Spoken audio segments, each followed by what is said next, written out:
Important topic के बारे में बात करने वाले हैं। फिजिक्स यानी तो क्या बोलते हैं हिंदी में भौतिकी को क्या बोलते हैं भौतिकी, जिसमें हम विराम जिसको क्या बोलते हैं रेस्ट, क्या बोलते हैं रेस्ट।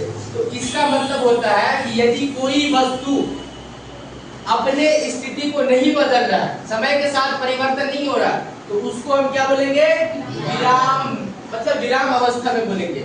यानी कि यहाँ पे जैसे बुक रखा हुआ है, ठीक है, तो ये यहीं पे है, अब इसको हम जब तक नहीं उठाएंगे तब तक ये यहाँ से नहीं उठेगा, तो ये समय के साथ परिवर्तन नहीं होगा, तो ये क्या हो गया विराम अवस्था में।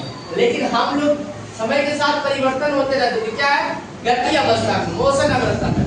तो विराम अवस्था किसको बोलेंगे, यदि समय के साथ परिवर्तन नहीं होता है कोई भी चीज में, तो वो कौन सा अवस्था में रहता है विराम अवस्था में। और इसी का ठीक अपोजिट जो समय के साथ परिवर्तन होता है तो उसको गति या मोशन बोलते हैं, क्या बोलते हैं गति या मोशन बोलते हैं।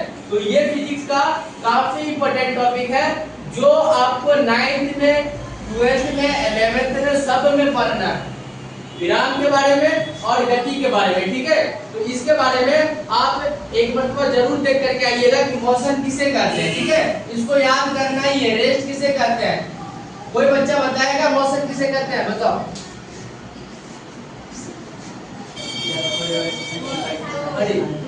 खड़े हो जाओ, बताओ। Very good.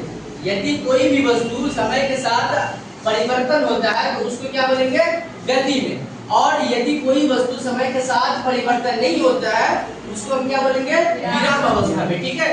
तो ये हुआ गति यानी मोशन और विराम यानी रेस्ट, ठीक है।